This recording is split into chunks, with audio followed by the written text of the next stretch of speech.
Good evening all. How's everybody doing today? It's Thursday. Good day, Thursday. It's the almost the last day of the week. It's almost Friday, which makes it good.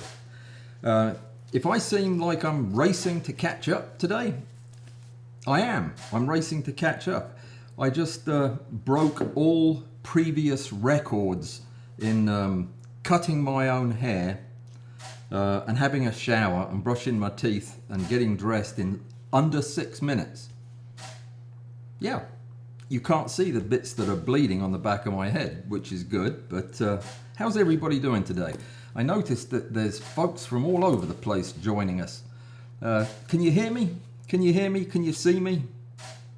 That's important. That's part of the deal with this live stream thing. You have to be able to see me.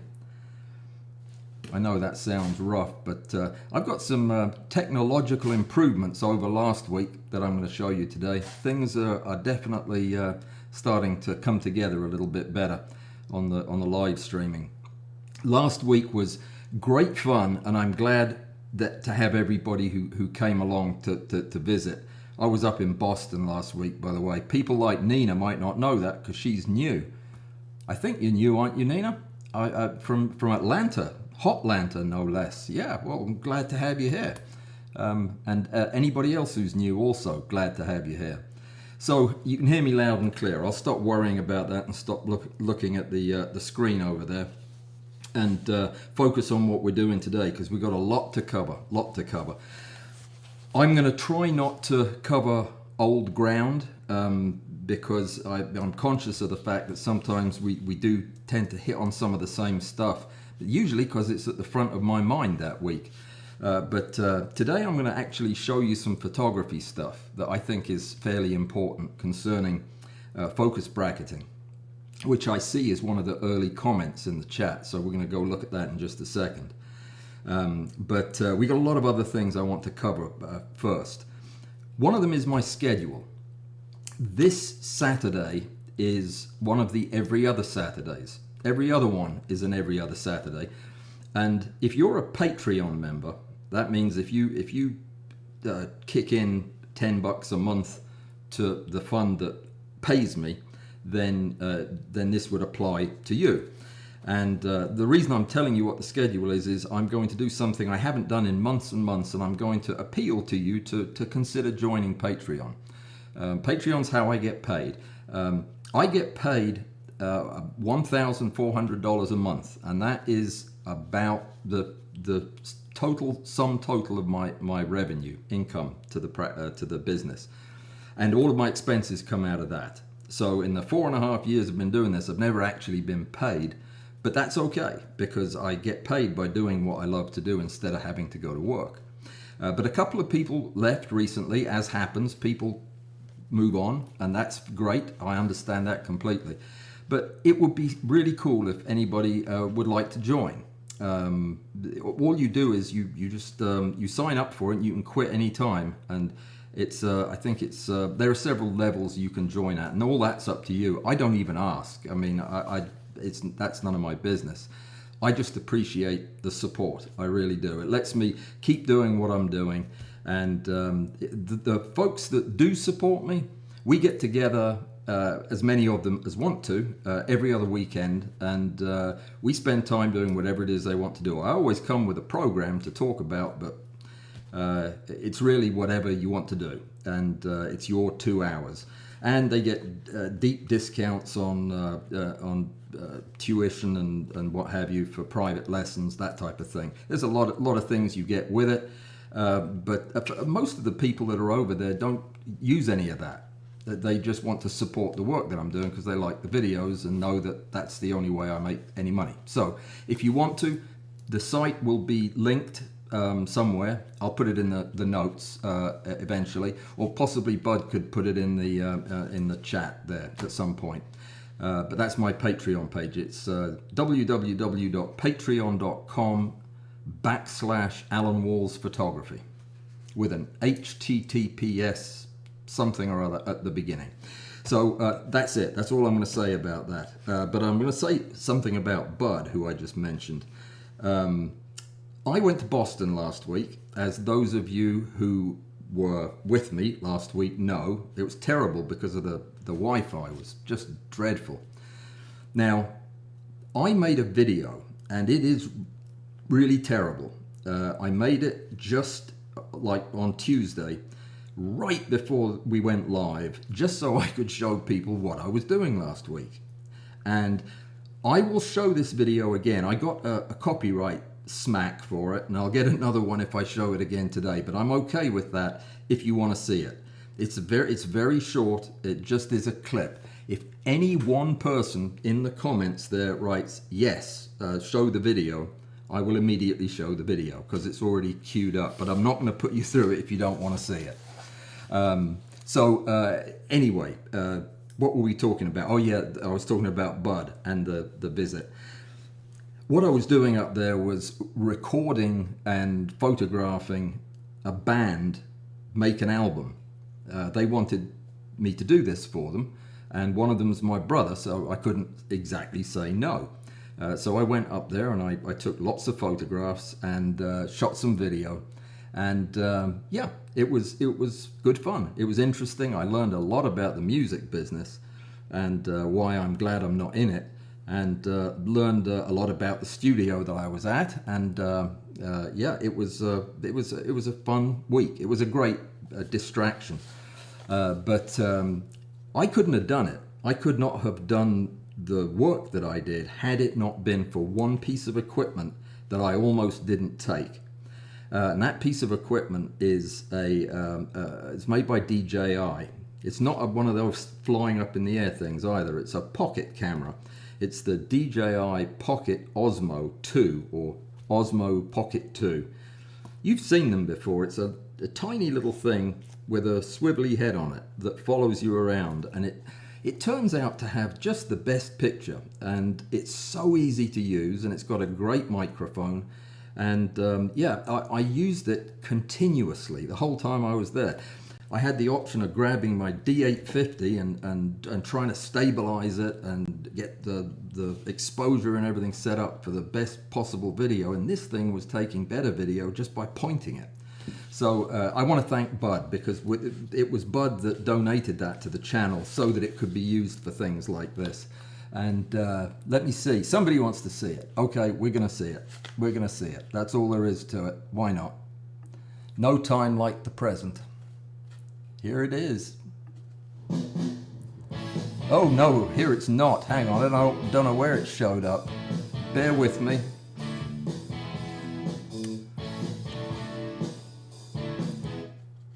We'll try that again. Let's see if this does it. I was just watching it a minute ago. Oh, it's opening up on a wrong screen. No worries. Let me just move it up here. I told you I had all this technical stuff taken care of today.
That was fun, wasn't it?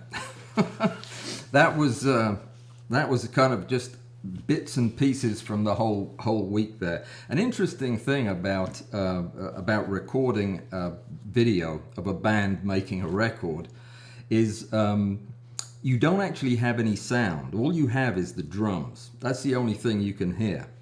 And the reason for that is they're listening to their track through their headphones. So they're hearing the whole mix. I'm hearing the drums. And it makes it very difficult to get into the mood of shooting video. And this particular video, the song that we were listening to was from one of their old albums. I couldn't play the song from the new album. It hadn't been made yet, or it hadn't been mixed.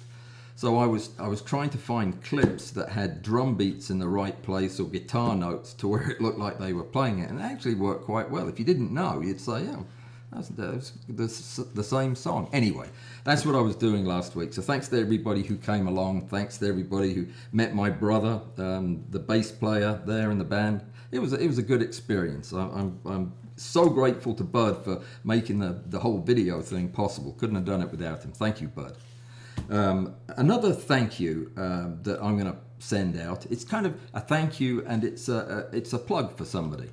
It's somebody who's working very hard in a very tough situation, and I just wanted to give them a shout out. I ordered something. I'm not going to go into all the details. I talked about it on Tuesday, but I ordered some diamond paste from the Ukraine. It's not very pretty stuff. It's just a paste of clay and very fine clay and with diamonds in it, little tiny diamonds. These are tiny. This grit's about 60,000, something like that, 30,000. This little pot of diamond paste will last me a lifetime, and it costs $13. And it was sent to me by a guy named Michael Lugg, who is the owner of a little mom and pop diamond sharpening company in the Ukraine. And they're having a war. By the way, and I think running a business like this, when you're busy all the time and you don't get enough sleep, is bad.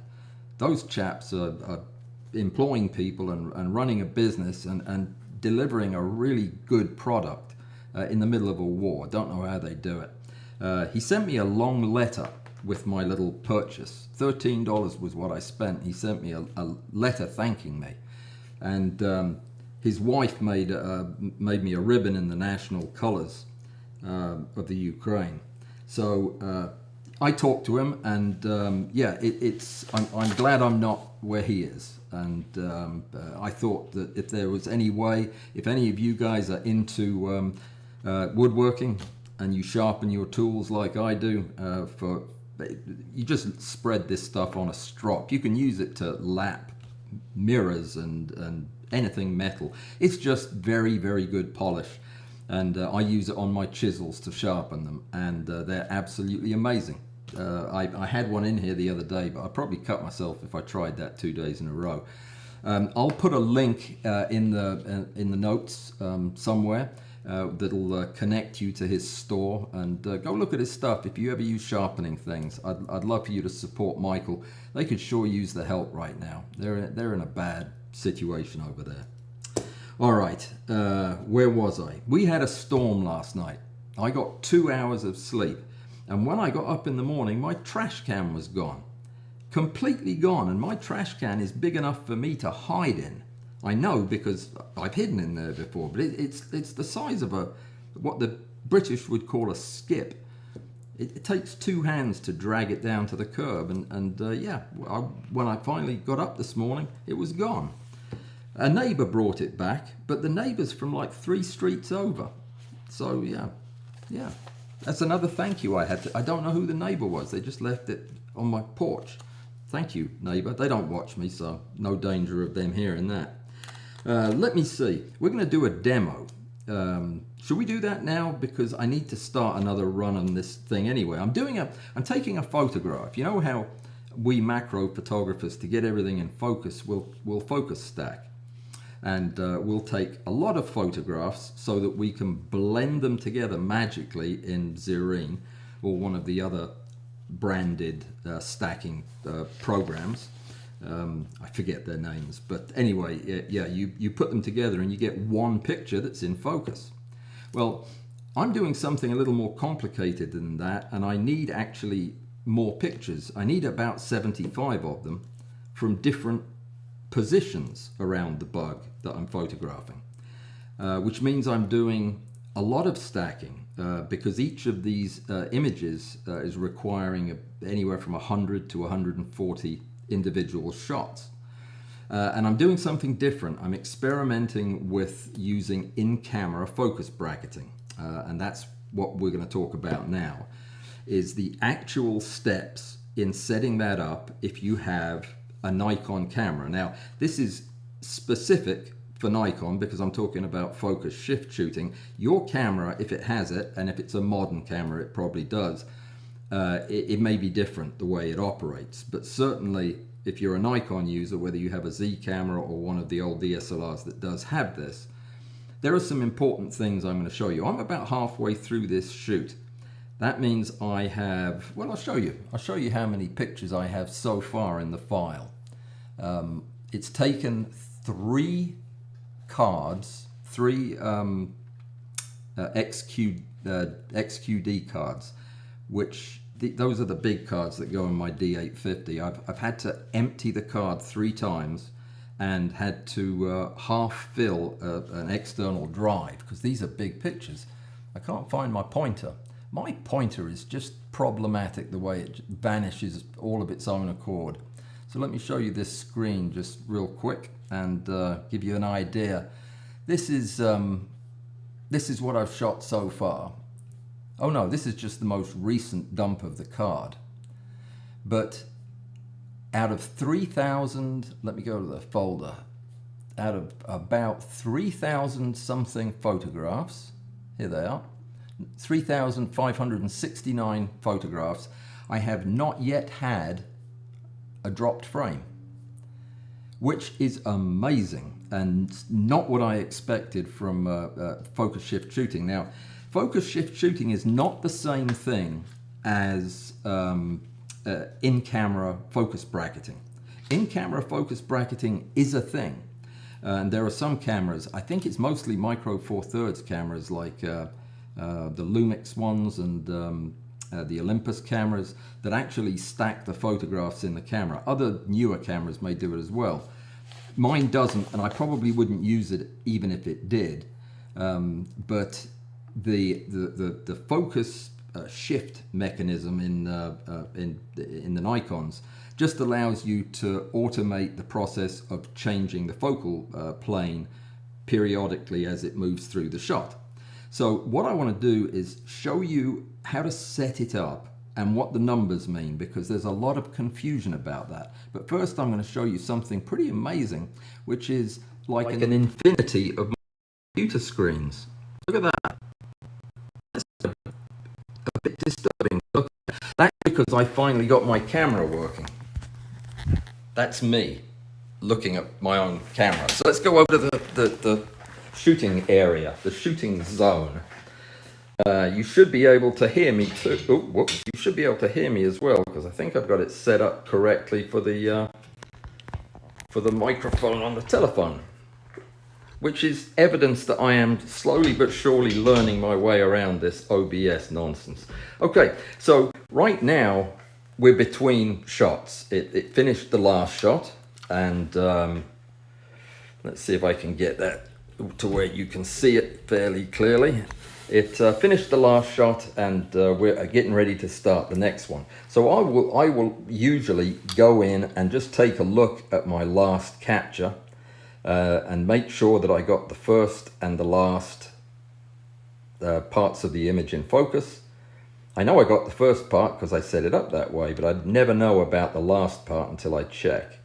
Okay, so we're okay. Now, the next thing I need to do, because I'm doing a series of images, I need to change the position of the bug. Now, I'm using a DSLR, which means that I have a mirror and an aperture in the way, and I can't see anything when I'm using flash like this as far as my setup. But there is a button on the D850 that opens up the aperture and lets all the light in so I can see what I'm doing. And one of the first things you have to remember is if you're using a DSLR or any camera, sorry, if you're using any camera at all, when the focus shift gets to the end of the cycle, it doesn't put the camera back the way it was. In other words, your focus ring, which has been moved by the camera up to here, needs to be put back at the minimum focus distance, because otherwise, if it's where it was, you're at the end of a shot, and if you try to just keep shooting, you'll go off into infinity, and you won't get anything in focus. So you have to refocus back at the closest focus point, if that's what you've been doing with the other shots, which is exactly what I've been doing.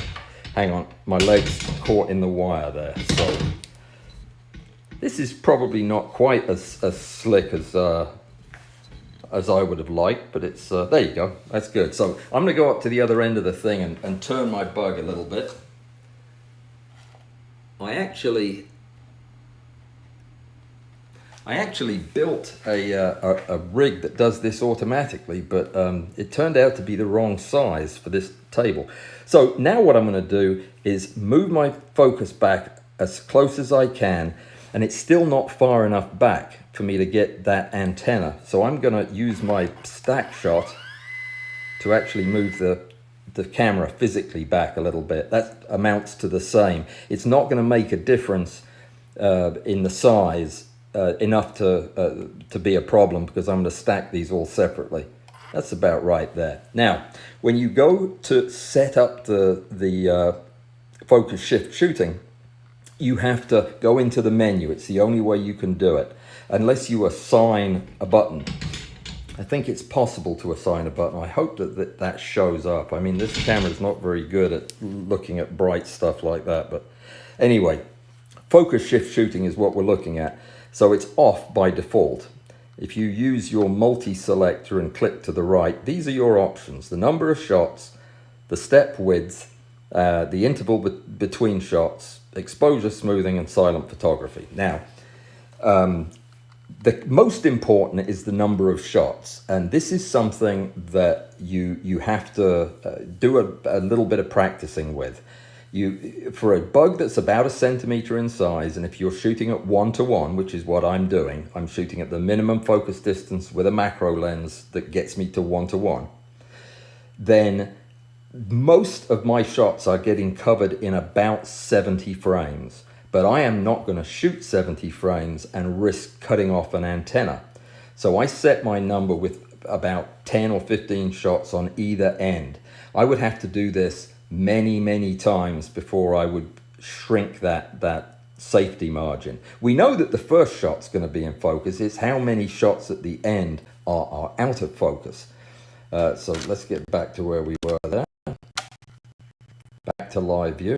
Okay, so the other thing that you need to set is this mysterious number, the focus step width. Now, this is important. There are 10 numbers that you can choose from narrow to wide. And this is important because if you're thinking these are absolute step lengths, then obviously you're shooting something tiny, you've got to be on 1. If you're doing a landscape, you've got to be on 10. That would make sense. Big steps, little steps. That's not the way this is set up at all. This is set up so that the camera is going to actually read your lens, know what lens you're shooting with, and know what you're photographing. Not know what you're photographing, but know that you're photographing a macro subject.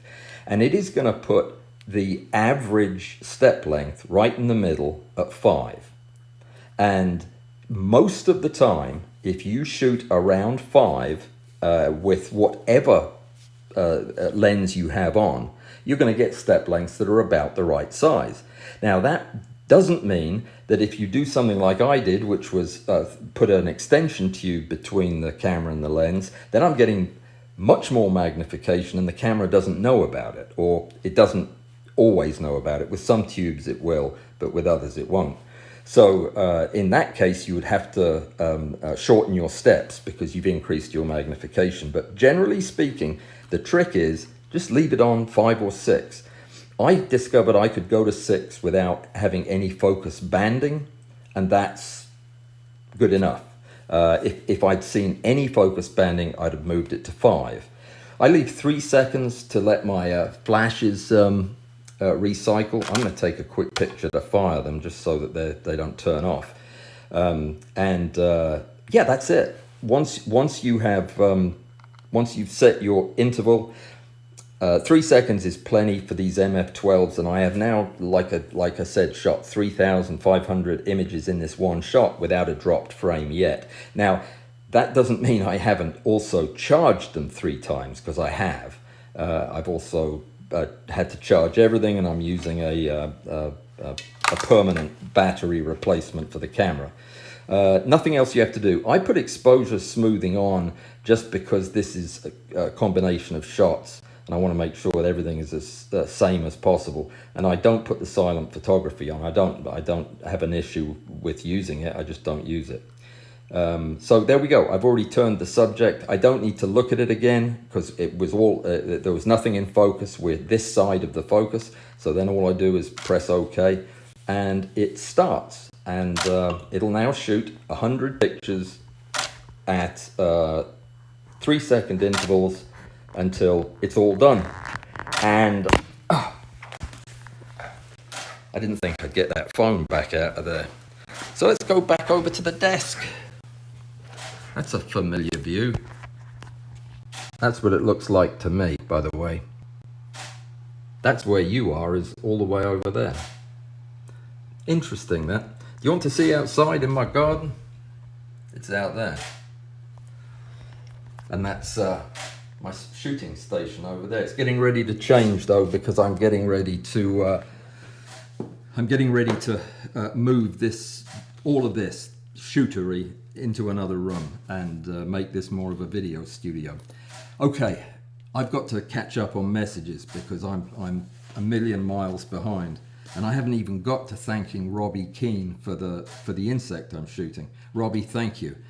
If you want to hear yourself praised to a nauseating degree, listen to the recording from Tuesday. Because, yeah, thank you. I really, really appreciate all those beautiful bugs you sent me. Canada has got some great bugs up there in the permafrost tundra of Nanoose Bay. Thank you. All right, so let me go quickly back to the top and see, because Lance was here early.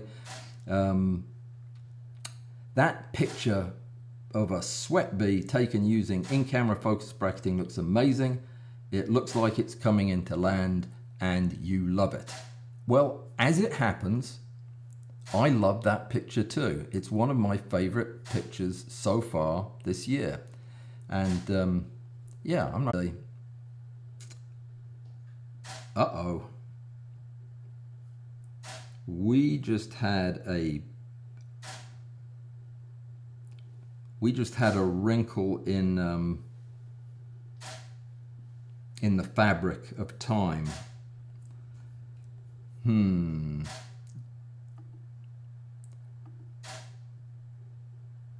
All right. I think I'm back on. I don't know, but I think I'm back on, and I just turned off my Wi-Fi. That very probably will put us back to normal. I hope so. Yeah, it seems that our feed is healthy again. All right. So the problem there was, I think when I use my phone like that, it's a problem with bandwidth. But yeah, I turned the Wi-Fi off, so that shouldn't be a problem anymore. Where was I? I was going to show you the bee coming into land. It's such a beautiful bee too. So here it is. This is the one that Lance is talking about. Nope, that's not what Lance was talking about. That was the wrong button I pressed. That was what he was talking about. And yeah, it is a pretty bee. Right enough. It's a bit too big there in that picture, but you get the idea. Thank you, Lance. I appreciate it. Yeah, that was one of my earliest experiments with the focus shift shooting, and it really works. And Walter, greetings Walter. He just tested the autofocus bracketing mode using the Fujifilm X-T5 and an 80mm macro lens. Pleased to report it worked well. Well, I'm X-T2, so I'm 3 behind you. I think mine does bracketing, but yeah, I don't know. Does that, Walter, that doesn't do the stacking in camera, does it? I'm not sure how you could do the stacking in camera and have any options on modifying the process. Oh, Walter goes on to say that my Fuji X-T2 can do focus bracketing as well, manual focus bracketing mode only. You might need to update the camera firmware to the latest version. Good point. I haven't done that. I ought to do that. But you know, the thing never comes off the microscope. What microscope, you say? This microscope, say I. This is another one of my beetles from Nanus Bay. When I received the insects that my friend Robbie sent me, there were 2 bottles this size, which look ginormous there. But if you look in the little picture, you can see that they're tiny little bottles. But there were 400 insects in total, and 399 insects and a spider. And I started pulling them out because they were compacted down into the bottom of the little bottles. And I was pulling them out one at a time and being very careful, of course, but you couldn't help but pull the occasional leg off. And then I saw a green-blue leg, and I carefully pulled it out, and it was a tiger beetle. And there were 6 others in there, and they're absolutely pristine, in perfect condition. I could not believe it. It was wonderful, and I've been photographing them ever since. And there was a lot of nice insects in there. Very, very nice. It still says I've got problems with buffering or something like that. I don't know what I'm doing wrong at this point, but it looks like I've got a decent feed. Does anybody say anything? Let me have a look all the way at the bottom. Yep, I'm back. I'm no longer frozen. You're frozen. You're glitching. Jeez. I am glitching, aren't I? Or I was. Sorry about that. Oh, I just noticed Patrick tossed in a 20 Swiss franc note bill into the hat. Thank you, sir. Thank you very much indeed. I do appreciate it. You know I do. I discovered that a CHF is worth $1, which is good. I can remember that. So my focus bracketing cameras can do that. Patrick's here, and welcome, Patrick. Patrick, I hope you're going to make it on Saturday. I didn't actually get around to saying what we were doing on Saturday, but at the Patreon thingamajig. But yeah, we've got several things, including some live photography we're going to do. So I hope you make it. Nils is here from Norway. Spring is finally sprung. That's a trick. It's going to unspring again, I promise. That's the way Northern Europe is. It'll seem springy for a day or two, and then it'll snow again. So, yeah, where was I? So bumblebee queens come out of their hives and start new colonies. Well, I'm still not going to Norway to see that. It's too cold up there. Send one to me and I'll look at it. Ingolf is here from Germany. Welcome, Ingolf. Glad you're here. Harold, also in Germany. Harold, what are you doing in Germany? Get back up north where you belong, to your fjords. No, you can be in Germany. Germany's a very nice place. Gary's here. He's not where he's supposed to be either. No, he is. He's in South Carolina. Welcome, Gary. Glad you made it. Evening, Alistair. And Robert from Ocala, Florida. Do you know where Ocala is? Well, I know Robert does. He lives there. But yeah, it's right smack in the middle of the bit that dangles down. The uvula, we call it. It's north of Disneyland or Disney World. No, that's not what it's called. It's that theme park there. That's not where it is. That's Orlando. It's north of that. It's just to the right of the Salvador Dali Museum, which is in St. Petersburg, which is also in Florida. Did you know I knew this amount of geography? It's amazing. It's amazing what I know. Did I have a chance, says Harold, to check out the MJKZZ rails? No, I didn't. and I've got a good excuse. You just saw it on the video. I was out of town and I did not get to it. It's on my list. In fact, it's on my list for today. It will be done by next week, but it'll probably also be done by Saturday. If you, I don't know if you're in Patreon or not, but if you are and you show up, I'll have you something by Saturday. 2 o'clock in the afternoon Saturdays, per Zoom this week. That's what we call it, per Zoom, Patreon Zoom. It's not like this where I talk and you write, and I may or may not actually get to read. It's you talk at me, so you can say, whoa, listen up, and tap me on the forehead, and I'll stop talking and listen to you. So that's different. That's a better way of doing it. But it gets rowdy with these people. So yeah, there you go. Come and I'll answer it then. So I'm lost again. So sorry about that. I will get to it. Angie, welcome. Glad you're here. Glad Toluca's here. Glad Phil's here from Cambria, which is in California. And I already said hi to Nina, but I'm going to say hi to Nina again because, yeah, you're new and you deserve attention. So everybody say hi to Nina all at once. 1, 2, 3, go. There you are. And who else is visiting today? Sam Davies from South Africa. How is South Africa these days? It's probably about the same, isn't it? Hot, African? Yeah. I think so. I've never been there. Susan's here from up north Alabama, that is. And Joseph, because Joseph was telling me I was glitchy. You're no bowl of sunshine either, my friend. There you go. What's a bowl of sunshine anyway? All right, let's see. What have we got here that needs to be addressed or answered? There must be a question in here somewhere. You know that Bud's here doing the protecting of the airwaves. He's looking after us. So yeah, if you've got any questions about anything, ask Bud. He and I have been having an interesting conversation about linear profiles. Does anybody in this group of photographers use a linear profile as opposed to the color profile that Adobe puts on you in Lightroom? When you import your photographs, for example, do you put a camera profile of your own design onto your pictures? If so, leave me a message here because I'd like to talk about it. I don't do it. I've tried it and I don't see an advantage. It basically just resets all the sliders and I end up putting them where I'd have put them regardless of what profile was presented to me. But I'm interested to know what you see the advantages are. So let me know if you're a linear profile user. Interesting discussion. Rob's here from Peebles. Welcome, Rob.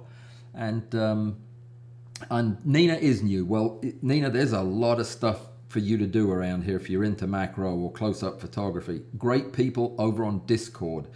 Discord's our hangout place, and yeah, over there you can get your pictures looked at by other people. You can look at other people's pictures and videos and chat, and just it's a really cool place. I didn't know what it was. I set it up at somebody's advice and then forgot all about it for 3 years. I never went over there. I didn't know what I was supposed to do, so I just stayed away. And then one day I went over and it had 500 members and they were all doing great without me there at all. So now I go there just to spoil it for everybody. But yeah, it's a good place to track me down. I don't get over there every day, not by any means, but when I'm over there, I can, I'll chat with you when I'm over there. So there you go. Where was I? Arthur was saying hi. I'll say hi back to Arthur Wagner. And let me see. Phil says Patreon is well worth it. Well, thank you. Thank you from Patreon, I guess. They're the ones that are well worth it. Patreon has got a business. They keep a bit of what you give, a chunk of it. And that's their business. I understand that. they give me a place to post my stuff for my Patreon people, which I do. I wrote an article this week to put on there with loads of nice new pictures that I haven't published elsewhere. So yeah, it's they do a valuable service, and they make money doing it, which is fine. But some people just don't like that. They don't like the idea of that, and they'll do something else to support the channel. And I'm grateful for anything that anybody does, because this is challenging. So great, I appreciate that. Thanks, Phil. So yeah, tell me, you did see when I was over at the camera, right, with the phone. Tell me that didn't all disappear. It just occurred to me that might have not been on there, because Angie said I just rejoined. No, she just rejoined. I'm confused. CJ Drone Photography asks, "Hi, Alan, that's me. With macro rails, why not have the camera static and move the item on the macro rail rather than the other way around? Wouldn't it be far more stable?" Chris. Actually, no. It generally wouldn't be more stable, and it doesn't really give any advantage. The thing is, the camera vibration is usually, in the old days, it was caused by your mirror flapping around in there. But any vibration in the system that comes from the movement of the camera is long done with by the time you release the shutter.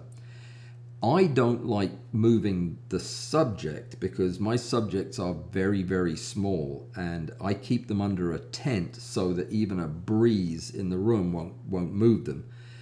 I find that moving the subject on the end of a 4/0 pin is much more likely to dislodge or turn the subject than it is to set up any kind of vibration. There is something to be said for putting the thing that's moving, having all the mass on it too. That is another reason that I think you get less vibration when you have the big heavy camera on the rail. It's the smaller stuff that tends to vibrate at the touch of just easily. The last reason, and probably the most important, is lighting. If you move the subject instead of the camera, then every time the subject moves, the light changes. This is your light and this is your subject, and if you move the subject a step or two, you're moving it into or away from the light, and it's going to change dramatically the lighting of the subject. But if you're moving the camera, that ratio of subject and light never changes, and that's the key. You want to keep that the same. Changing the light is a bad idea. It leads to funky moving shadows and things. So that's the answer. And let me see. Photok. Photok is also new, because I would have remembered that name. Welcome, Photok, from Belgium. I have some friends in Belgium. Nice country. Yeah. Manuel Madris, welcome. Glad you're here. Ray Martinez from, oh my goodness, I'm never going to get this right, from Purakakara Lake in Hawaii. Hawaii doesn't have any lakes. I've looked at it on the map. It's just got volcanoes. Are you sure you're in Hawaii, or does HI mean something else? Don't know. Not really as good at geography as I said I was. Joseph, Bud is known for his knowledge and wisdom. Some call him Budweiser. Ho, ho, ho. Very, very funny, Joseph. I like that one. I'll use it again, more than likely. All right. So, Bud got a laugh out of that. I'm glad. All right. Baconmeister, how are you feeling, my friend? Any blood clots floating around, or are you all better? I hope you're all better. And Baconmeister says, come on, guys and gals. It's well worth the small donation on Patreon for all Alan Moore's photography does for us. Blimey. Thank you. I wouldn't have read that out loud if I'd read it first. I wasn't expecting that. Thank you, sir. I appreciate that. And lots of votes to see the video. Good. I'm glad that we showed it. Let me see. Manuel Madris from, where did you say you were from? You didn't say you were from anywhere. In my last video, the main image is about a tibula. What's a tibula? And it's funny because I did the same photo and posted it on my Instagram. He thinks my picture is better, but it's probably not. I don't know what a tibula is. What's a tibula? Did I photograph a tibula? Honestly, I'm blanking on what that is. I'm sure that somebody will point that out to me, but that is a coincidence. But then again, it's probably not. You know, I take a lot of photographs. I really do. Even by macro standards, I take loads and loads of photographs. So there's a very good chance I posted something similar to what you put on Instagram before. And Angie loves my brother's music. I'm glad of that, Angie. Thank you very much. And being from Newcastle, you know good music up that way. Great, great, great, great. If John and Paul were in it, where's George and Ringo? Well, my brother's actually Ringo. Yeah, that's what he does when he doesn't want to draw attention to himself. He puts on that suit and pretends to be my brother. There you go. So Mike from Phoenix, must be nice out there right now. Yeah, I looked at the weather the other day. Good for you. And let me see. John is here, and John has another new name, Giskies from the Netherlands. Welcome, my friend. That's 3 new folks in a week. That's fantastic. We need more people. Do you have friends, macro friends? You should tell them to come to this thing, that it's not too painful and it only lasts an hour, and they'll feel good afterwards. It's like running. No, it's not like running. It hurts more than running. But yeah, it's bring a friend. It'd be great to see these numbers go up a little bit, because that it makes a difference. So does leaving a thumbs up, apparently. Robots. I see the word robot, and it's Joseph wrote it, but I'm going to avoid talking about robots this week, because I have talked myself to death about robots, and yeah, it bothers the heck out. No, I'm not going to talk about it. I said I wasn't going to talk about it. So we're in the Netherlands, John. We have several. Now, my friend Kees is from the Netherlands, but I've just mispronounced his name again because I can't remember what he keeps telling me to call it. Case is from the Netherlands, but I don't know where he's from either in the Netherlands. So there you go. The Fuji X-T3 also does the bracketing. I think pretty much all modern cameras, all the mirrorless cameras that are coming out today, all do this. It's just those few Micro Four Thirds cameras that will also process the image, and instead of spitting out 100 images, it'll spit out one stacked image. I have a friend who has one of those cameras, and I have been meaning to experiment with that and see what the quality of the image looks like. Haven't had a chance to. He probably won't let me touch his camera anyway. He's smart. Way smarter than that. He knows that I might take it apart to see what's going on. There. Let me see. The chaps are talking to one another about something. Doctor Who or Dr. Smith. I don't know what that is. All right, so Joseph says, no, he's talking to Rob again. I'm sorry. No, this sounds interesting. You can't use flash with the full electronic shutter mode of most mirrorless cameras, and you usually set that mode for a stack, but I don't think it's mandatory. Right. Yeah, that's the problem with the electronic shutter, is triggering the flash at the right time. Some cameras can do it, others can't. Yeah, Bud has the Z7, the new one, and I think that does do it right. Yes, it does, apparently. Oh, and it does in-camera focus stacking. I need to talk to you about that, because I don't know what those images look like. The Canon RP, it uses electronic shutter for focus bracketing, so flash won't work. I am not dead set on flash. I have a friend who's normally here, but didn't make it today. Probably see him on Saturday. That a lot of you are familiar with, Graham. He's won one of our competitions.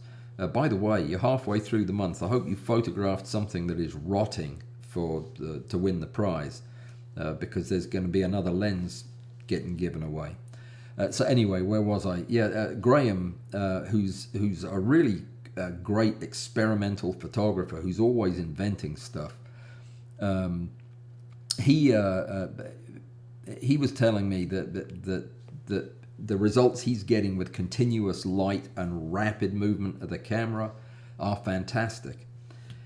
I have not been able to replicate those results. I used to use continuous light all the time, but since getting the MF12s, I just haven't found a situation in which continuous light is an improvement over these flashes, which never misfire and always give soft, even lighting because you use a lot of them. Yeah, I love them. And by the way, that diffusion material, I did some tests with some other material. I'd told some folks about it. It might have been a Patreon thing, but I found this roll of medium. It's kind of like paper that you used on old plotters for making blueprints, except they're not blue. It's not paper, it's plastic, but it looks and feels a bit like paper. This stuff is the best diffuser I've ever used because it's thin and it's light and it is so smooth, the way it diffuses the light. Lovely stuff. You can't buy it, I don't think. You have to just find a roll like I did at a thrift shop. It weighs about 10 pounds, the roll does. It's very dense. And I've got miles of it, so if anybody wants to give it a try, just let me know.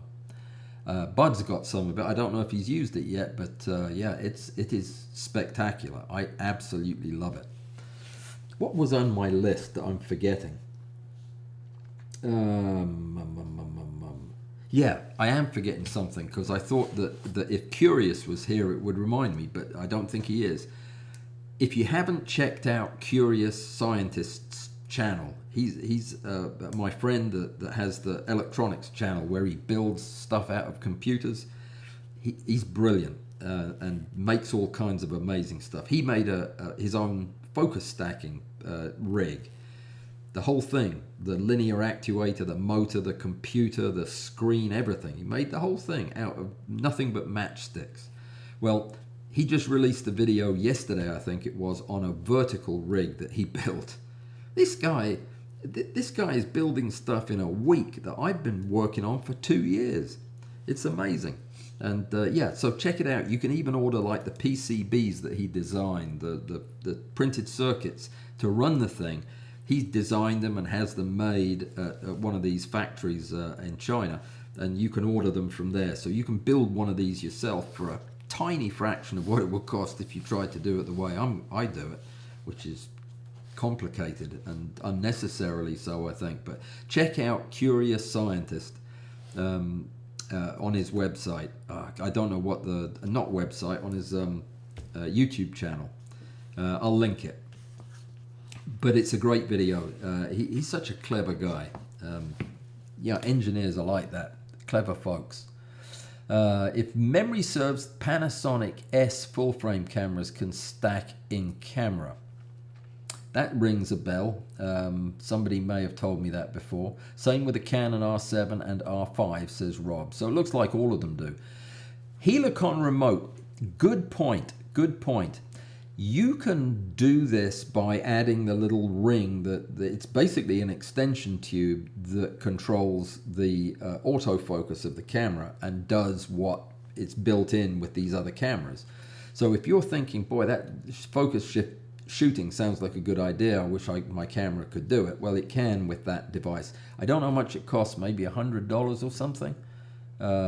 Maybe Baconmeister would know and can tell me. But let me tell you one thing about it, that using focus shift shooting is actually what is recommended when you're using a macro lens and your subject is really any bigger than the entrance pupil of the lens. So if it's bigger than a blueberry, you know how big a blueberry is? I don't either.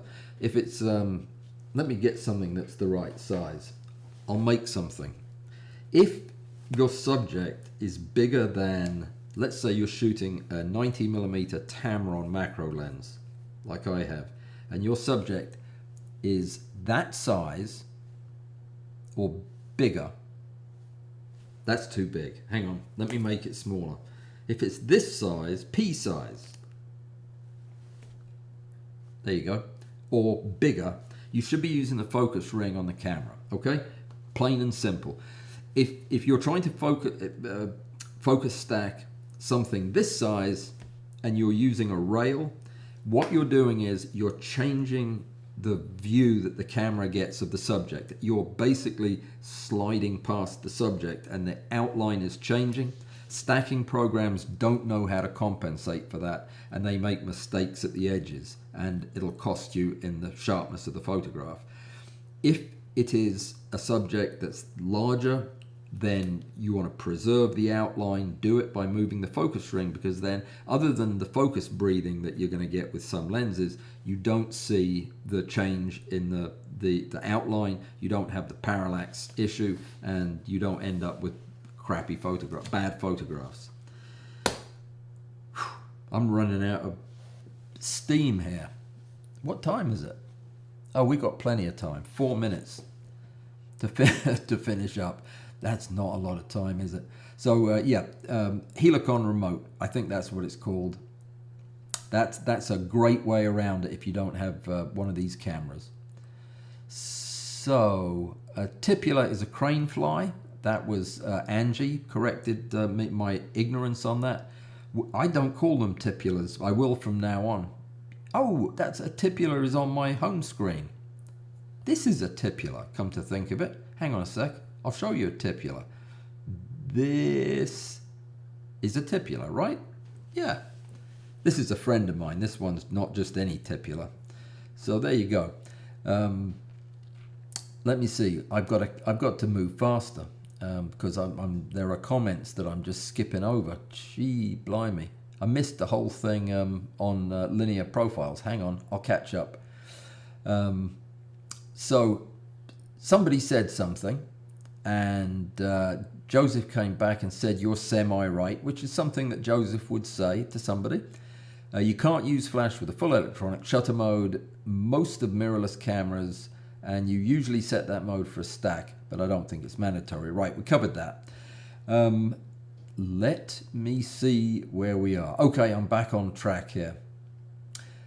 Rob was told by Joseph that something about a firmware update that honestly sounds a little bit technical and rather boring, so I'm going to skip over that. That's when he started saying I was glitchy anyway, which is pretty hateful. Okay. So, where was I? Patrick. Oh, you're trying to be there. I see what you mean. You're going to be there on Saturday. I hope you mean. Good. I hope you make it, Patrick. We'll look forward to seeing you. You can't turn what off, Rob? Yeah, they're going on about the flash thing, and I'll wait till they arrive at a conclusion, and I'll tell you what they decided. And Bud reminds everybody to consider giving me a thumbs up before you leave to go back to work. That would be fantastic. I would appreciate it. I really, really would. Yep, bowl of cherries and ray of sunshine. Who do you think corrected me on that? Joseph. Yes, thank you, sir. I don't know what I'd do without you. You keep me honest. I appreciate that. I'm not kidding either. I really do. Bowl of cherries, ray of sunshine. It was neither of those. Harold's flying back home to Norway on Saturday night, so you won't be there, but you'll be here Thursday. You have my word. By Thursday, I'm going to update my... Sorry, I almost poked my eye out. I'm going to update my brain on everything MJKZZ, and I'll give you an update. I'll do that faux show. And yeah, so Patrick uses a linear profile, and I respect Patrick's judgment on these matters. He's a great photographer. That's interesting to hear. And Joseph, linear profiles are necessary for background subtraction techniques like he uses. Fair enough. Ingolf, ... That means he's thinking, and he'll get back to me on that. Yes, you do need a raw image processing program. The DNG converter, I think, allows you to apply a linear profile. That's what I used anyway.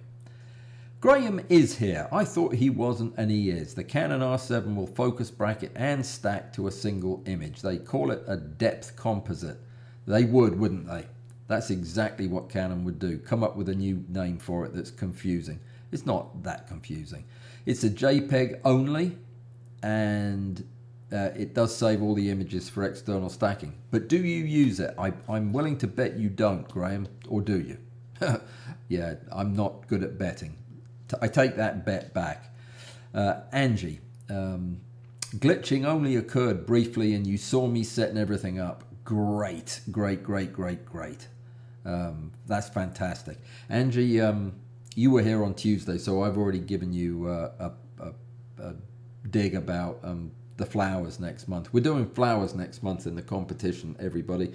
And Angie's going to be my guest flower judger. Or flower picture judger, because she is a flower photograph taker of great repute and renown. She's great. She really is. Her pictures are fantastic. And she's going to help me judge the competition. I don't have any friends who do decomposing things, or I'd ask them to help me judge this competition this month. Okay. So the glitching wasn't that bad, and we're almost caught up. Bud says he uses linear profiles to open shadows and uncompress highlights as compared to Adobe's color profile when imaging bugs. And you use calibrate set colors. I know that.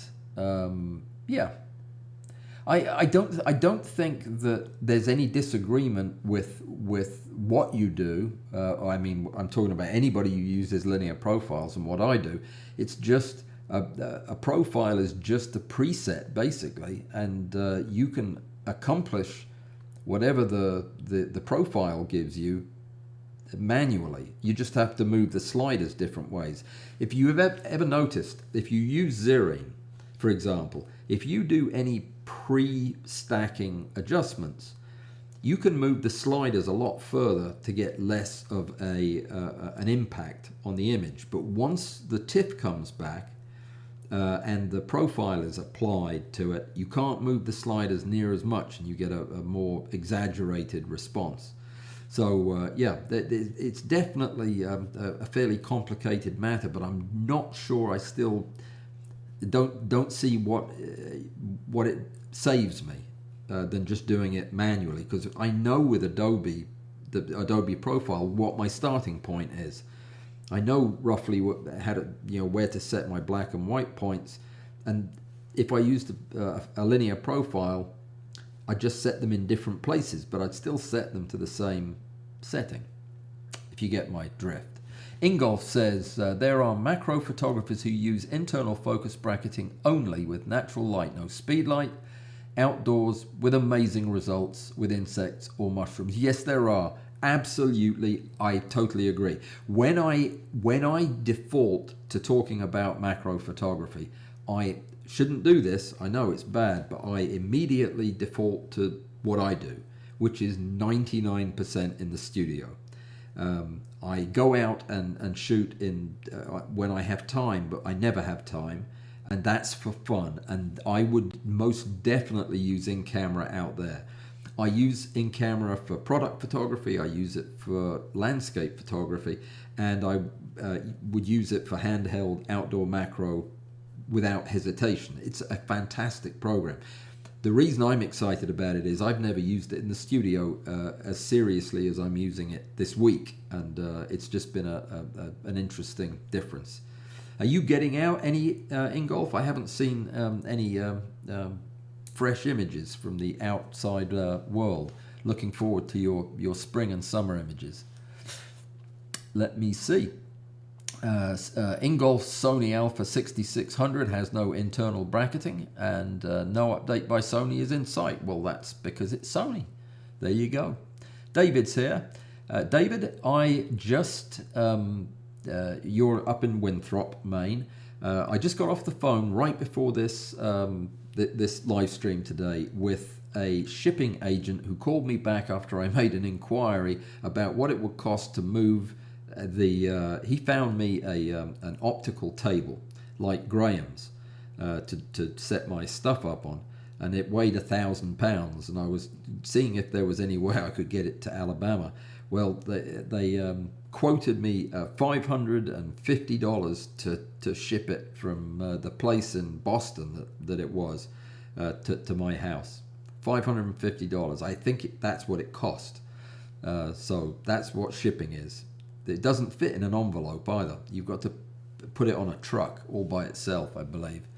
So there will be no vibration dampening table in this location for a while. But that closes the loop on that one. All right. So we know about the tibula now. That's good. So I've learned something new today. I've learned a lot of new stuff today. And Manuel Madritz, is it Madritz? It must be, is from Spain, and that explains it. There you go. And Rob and Joseph are still talking. You two need to get a room. That's all there is to it. A big mosquito. Who's a big mosquito? Oh, a tibula. Yeah, it's a crane fly, big mosquito. All right. I am so confused, and we're running out of time, and gosh, is there a question here? I know that there might be, so let me just scan to the end, make sure that if there's a question that I get it. Helicon Remote is their software solution. Helicon Tube, yeah, that's what they call it. Or Focus Tube, that's the hardware you need. That's correct, yes, I remember that now. And, okay, I think that's everything. So Patrick has the Helicon Tube, which works standalone, but you could use Helicon Remote. Right. Okay. So yeah, corrected me on that. So you should. And I think we're about out of time. Oh no, there's a question for me. Do you still use your Wii Macro focus rail? Oh yeah. Oh, absolutely. Yes. In fact, the Wii Macro rail I have been using to film the footage for using the Micromate. So yeah, you're going to see it soon in video. You're going to see it actually in several videos because I'm using it. Be using it with my. Well, I'll tell you what. I'm not going to tell you about that just yet. It's a secret still. I am going to give you a tease though, and this is for anybody who's still here at 3:07, even though we're finished. I am expecting the delivery of an item that I mentioned once before that is a lens-related item that is going to be potentially revolutionary for macro photography. There is nothing like it, to my knowledge, on the market, and I have very kindly, not kindly, I have very gratefully agreed to review it. And we'll be receiving it, I think today is the day. So if I appear to be on pins and needles, it's awaiting the arrival of this rather novel lens arrangement. So that will be something that you will most definitely want to hear about. And if it does arrive today, certain Patreon people may get a sneak peek earlier than others. Just saying. Guys, I hope everybody has a fantastic week ahead. Thank you again to everybody who came last week and tolerated the bad signal. Seems that the trick here is just to turn off Wi-Fi and everything goes back to being great. Thank you to Bud for moderating today. Thank you to everybody who came and asked questions. Welcome once again to our new visitors. Please come again. I would say it's normally better than this, but it's not. This is about it. This is what I do. I just talk. If you're interested in getting lessons, get in touch. I do private lessons. They're ridiculously expensive and very difficult, with lots of homework to do. And yeah, if you want to join Patreon and help ease the pain here a little bit, that'd be great. Go buy some sharpening paste and yeah, be nice to people. There you go. That's your homework. Until next week, be nice to people. Thank you so much for being with me this afternoon, and I will see you again in 1 week, if not before. Take care. Good day.